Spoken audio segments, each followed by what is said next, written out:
Welcome to the Education Corner, a podcast by Education Choices magazine. Education Corner podcast would like to welcome Mr. Tom Carter, head at St Christopher's, the Hall School in Kent. St Christopher's, the Hall, is a co-educational preschool and prep school.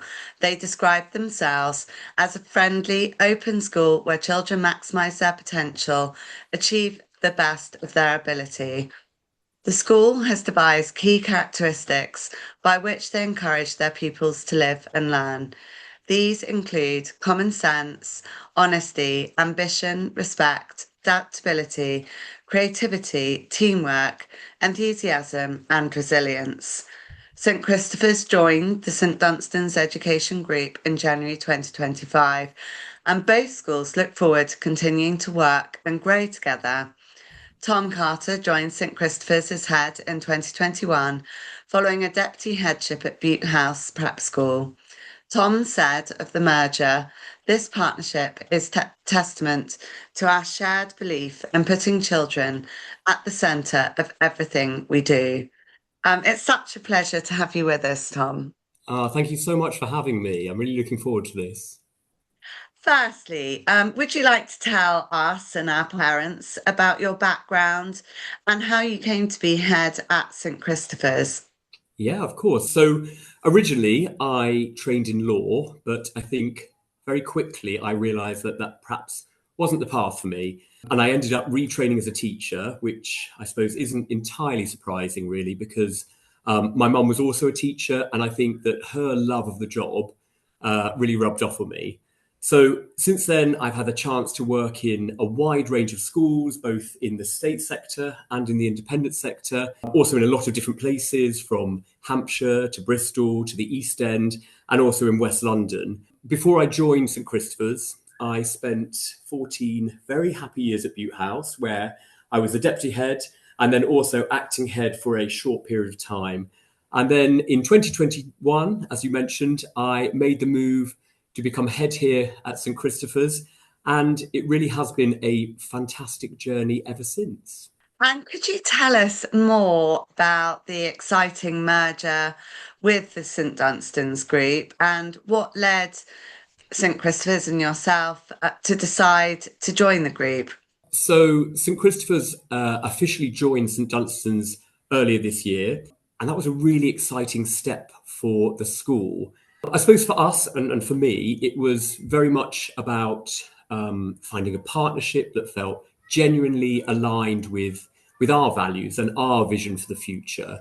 St Dunstan's has got a fantastic reputation, not just for academic excellence, but for being very forward-thinking, very inclusive, very child-centred in its approach. And I suppose when those conversations started between us and the educational group, it became very clear very quickly that there was very much a shared ethos and a lot of mutual respect.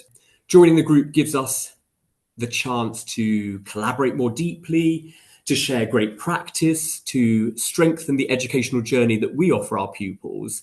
It's still very much St Christopher's, with all the individuality and all the character that makes our school special. But what we've got now is that added layer of support, that innovation and opportunities behind us. And that's absolutely brilliant. In the announcement of the merger, you stated both schools are committed to fostering an environment where every pupil is empowered to develop, reach their full potential, and run their own race.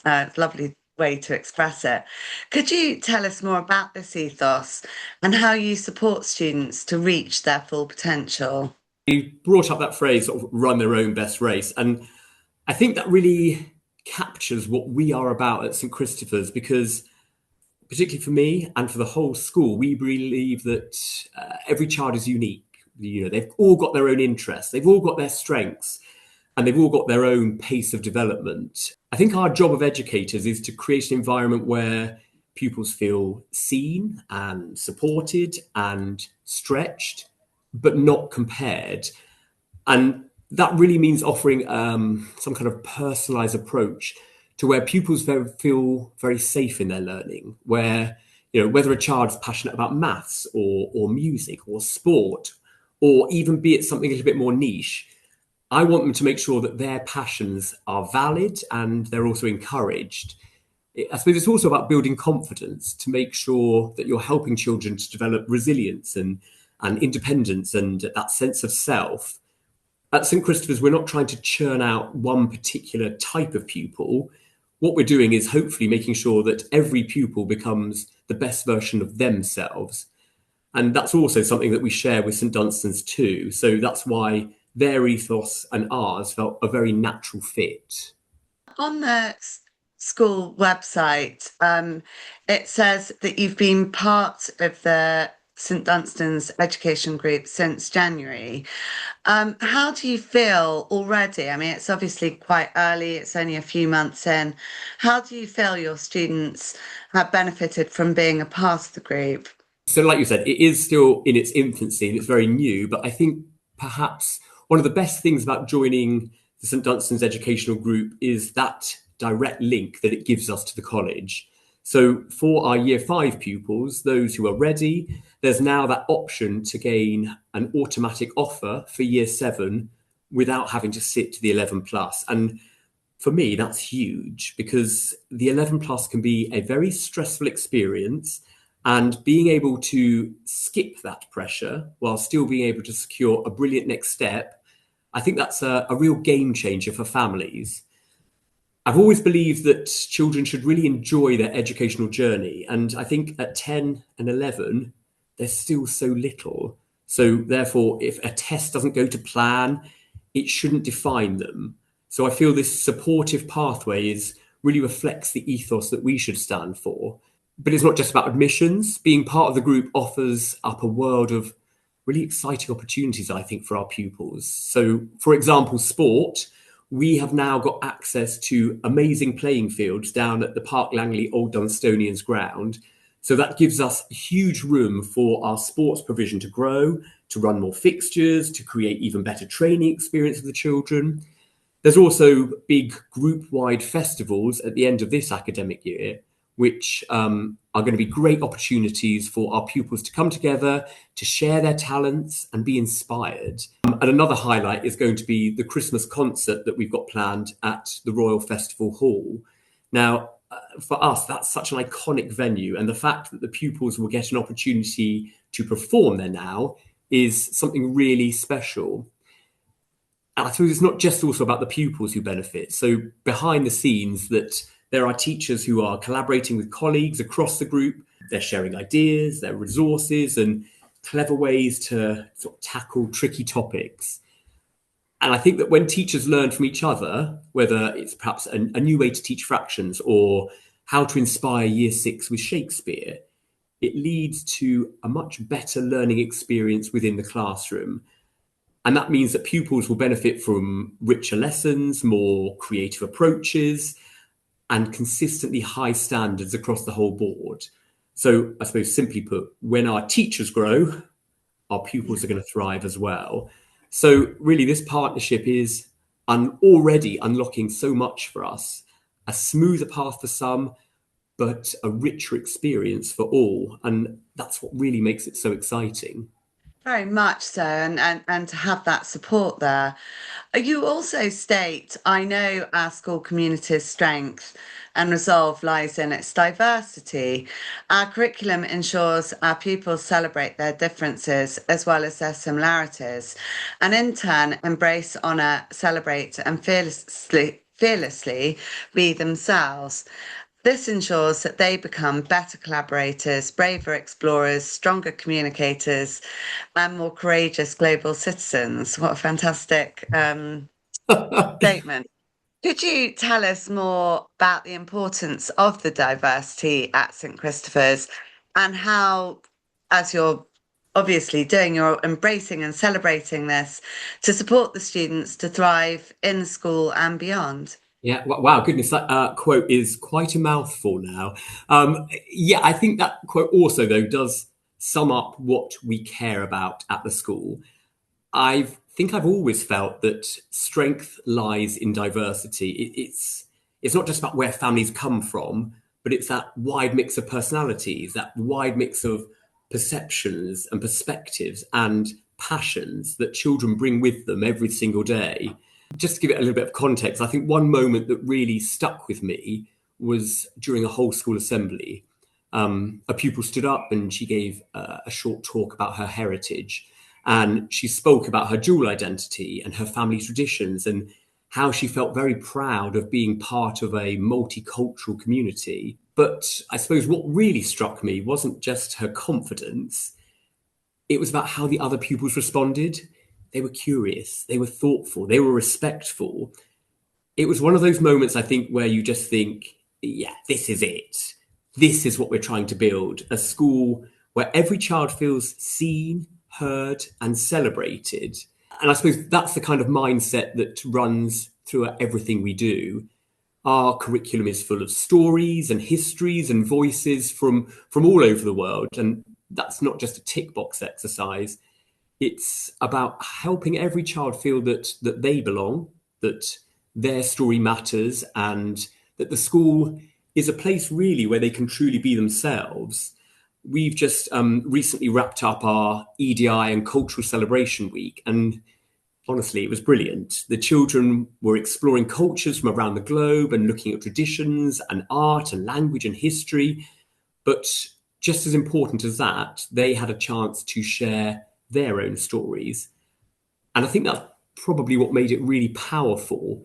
Hearing them talk about their families and their own experiences, it really brought everything to life, and it created this sense of connection and of joy. And then, of course, there's our international lunch days. That's pure magic. The dining halls are buzzing with excitement, with children trying foods from different countries and chatting about their families and swapping stories.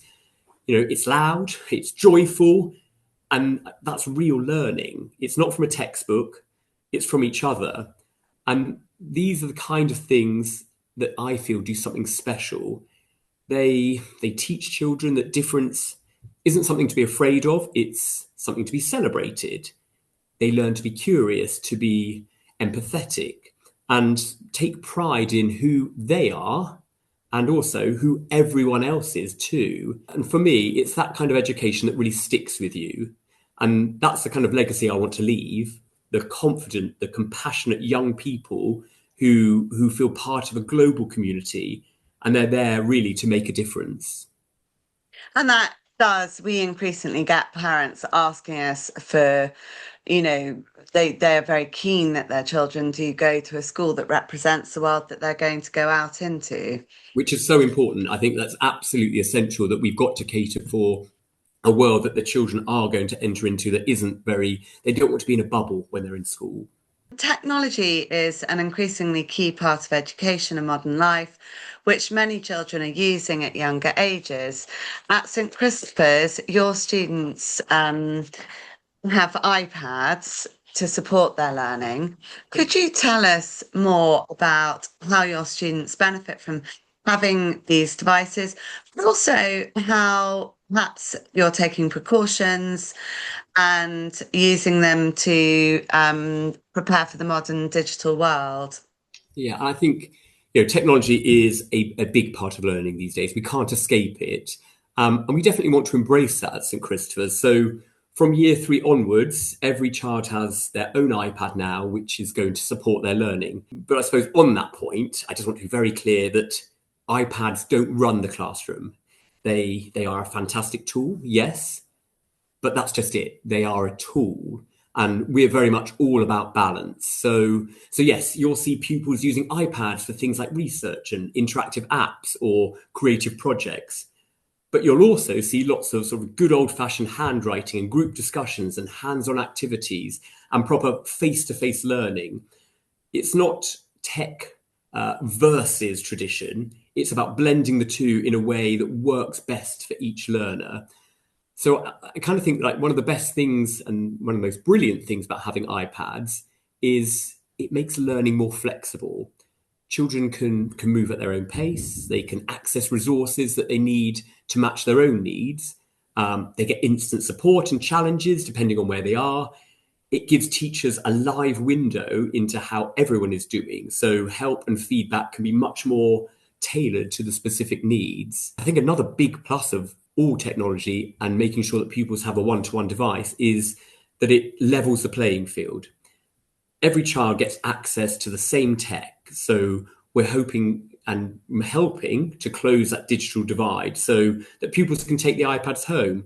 Learning doesn't stop when the school day stops. It carries on wherever they are.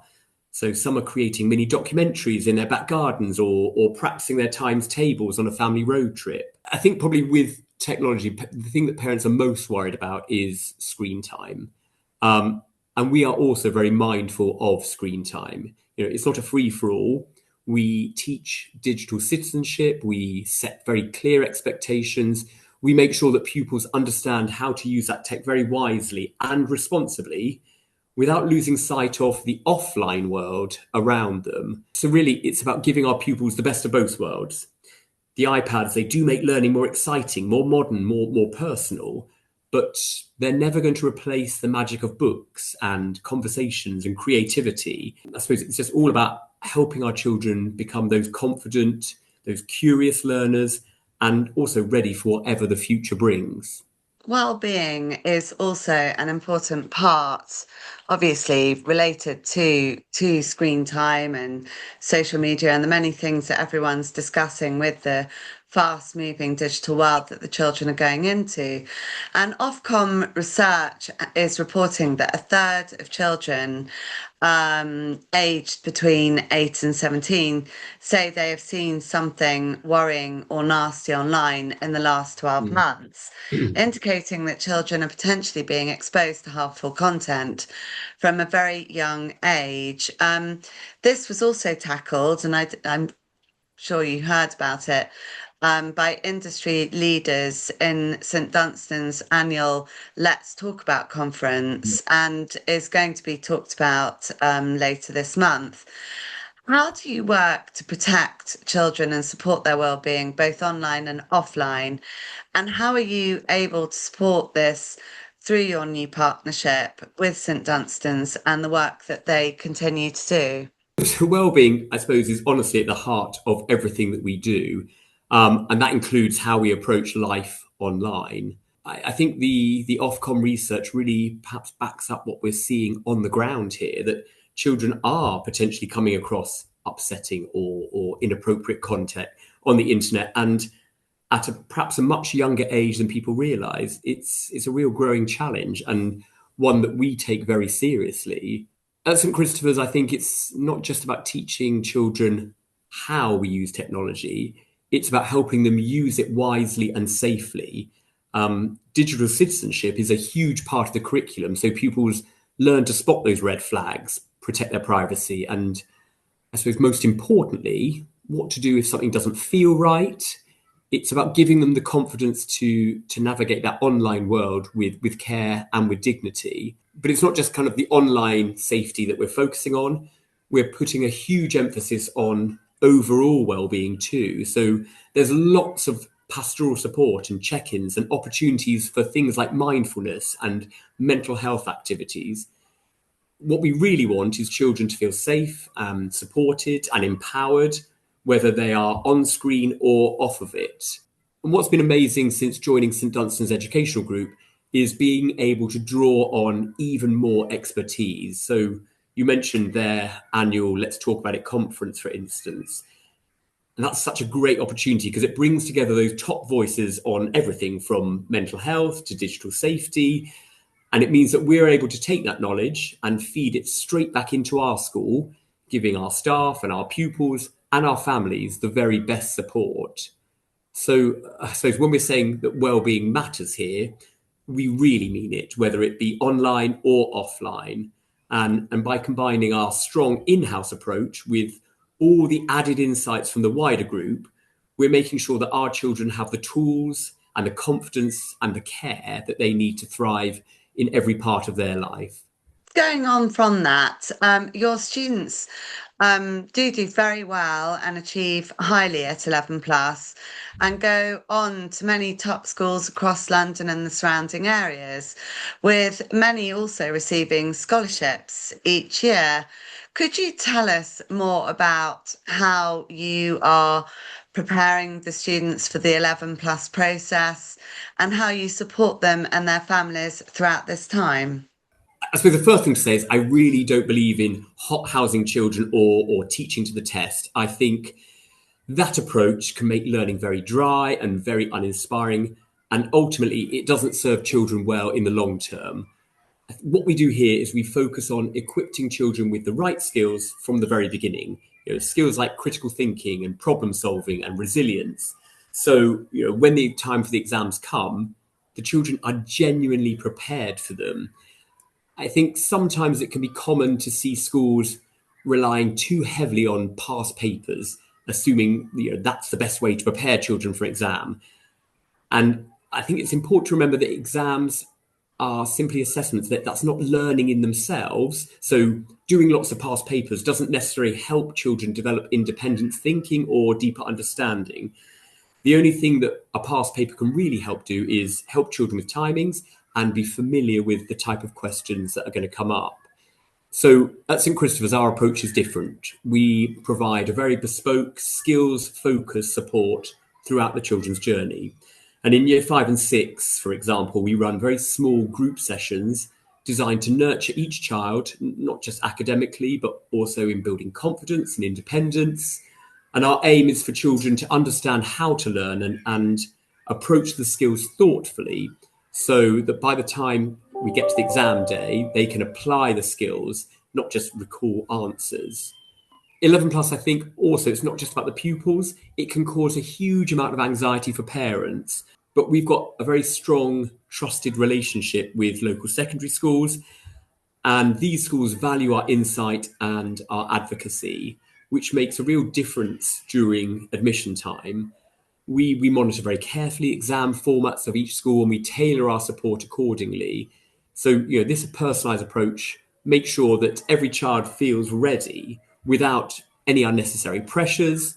And often that stress tends to affect parents perhaps more than it does the children themselves. So I make it a priority to meet with every family early in the process.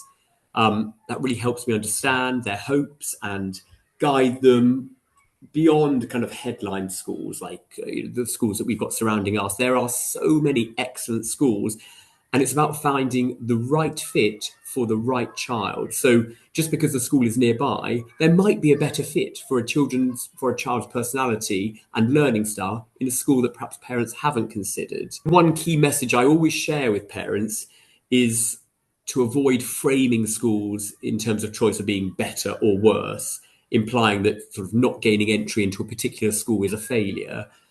I think that kind of mindset can be very damaging for children's confidence. So instead, it's really crucial to help children see that the best school is going to be one that they're going to be happy in and they're going to flourish in. Throughout the process, we give so much additional support within schools. So there's extra groups, interview preparations, skills sessions.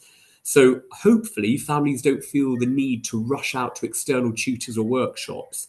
Because I've taught now for nearly 25 years, and I've seen that how piling too much pressure on children can really overwhelm them. So our aim here is really to maintain a balance between that and building children's resilience. And I suppose finally, I encourage parents to trust us and be open about their concerns. Every child is unique. So what works for one isn't necessarily going to work for another. It's really important to sort of discern advice from other parents, focusing on what generally helps. We are very much here to support children's individual paths to success. So I suppose, in short, preparing for the 11 plus and secondary school entrance is important. And yes, our children consistently do so well, earning great places and scholarships at excellent schools. But for us, it's about so much more than just the exams. It's about working closely with families. It's about focusing on the whole child's development and ensuring that they grow into those confident, those independent learners who are ready to thrive well beyond exam day. Going on from that, obviously there has been the merge with St Dunstan's, and St Dunstan's is a very popular choice for many families. But now St Christopher's and St Dunstan's have formed the same group or become a part of the same group. Do you feel that more pupils would be encouraged to choose St Dunstan's for their senior school? And if they do, will the application process remain the same as for other children Yeah, not yeah, within the group? yeah, that's a great question. And it's one that I'm asked by lots of parents. So I suppose perhaps traditionally, and certainly in the time since I've been here, St Dunstan's wasn't naturally the go-to choice for some families. I think that's partly because most parents weren't fully aware of the great options that are out there. And I'm surrounded by a lot of GDST schools and lots of schools in Croydon which have big names. But I think this year there's been a definite shift with more parents checking out St Dunstan's and being really impressed by what they see. I think the one thing that often surprises our parents here is how close St Dunstan's actually is, because it's about a sort of 15-minute drive or a very quick 10-minute journey. I came back from there today and it sort of took me 6 minutes on the train. And that convenience and that understanding of that convenience has made a big difference in making St Dunstan's a much more accessible and attractive option. And I mentioned before the automatic offers starting to go out, along with some kind of joint events that we're planning with them. I think families will see that St Dunstan's is a really fantastic choice. And not only that, the school shares so many values, a strong commitment to excellent education, a focus on diversity and inclusion, supporting the whole child. Also, St Dunstan's has a very solid reputation as one of the top prep schools in the UK. And they were named the School of the Year by the TES only last year. So I suppose, yes, I do expect more pupils to perhaps consider St Dunstan's now, with the automatic offers, upcoming events, families having even more reason to explore that option. But I suppose I need to caveat it with that being said, it's still important to remember that we are still very much a prep school. So we will continue to prepare children for a wide range of senior school destinations, working very closely with families to find the best fit for their child. And, whatever path pupils choose, I hope they're going to do so confidently and with ambition and with a very clear sense of who they are.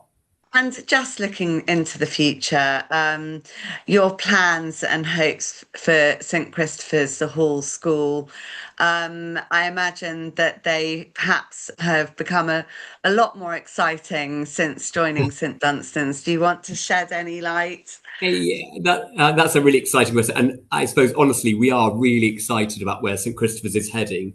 Our link with St Dunstan's obviously opens up some fantastic opportunities. But I suppose the most important thing we're staying true to who we are. St Christopher's is still going to carry on being that warm and nurturing, ambitious school that families know and love. And the next chapter is about building on that very strong foundation. I've just recently had my strategy day with my SLT and we're thinking big, but we also want to keep things practical. I suppose our vision now is about redefining that road to excellence. We want a bespoke education, meaning that we get to know children individually. We get to support them fully. We get to help them achieve in a way that fits them best. Sort of one of the key areas we're looking about evolving is the curriculum. What we want to do is move away from that very old-fashioned topic base and focus on those big, relevant ideas like sustainability and ethics and how AI might shape the future. We really want those pupils to become, I've mentioned it before, but curious, confident thinkers, not just great at exams, but ready for whatever comes next. And we really want to make sure that the learning is exciting and meaningful and, most importantly, connected to the real world and the world that they are going to move into. Outside the classroom, we also want to step up our game. I think we all recognise that parents now want more than just academics. They want children to grow in confidence and character and life skills. So we're going to be launching a very new co-curricular programme, which is going to be called the Horizon Project. And that's going to give pupils weekly chances to develop skills like public speaking and teamwork and leadership and empathy through activities like the Junior Duke of Edinburgh Award, first aid training, model UN-style debates. We're going to have themed terms on things like sustainability and community service, and we'll be inviting parents and local experts to join in. And I really feel that's going to bring a fresh energy and real purpose beyond the classroom. And I suppose lastly, of course, our connection with St Dunstan's is a really big part of the future because it gives us room to grow through shared events, through access to fantastic facilities, new opportunities in music and in sport and in drama.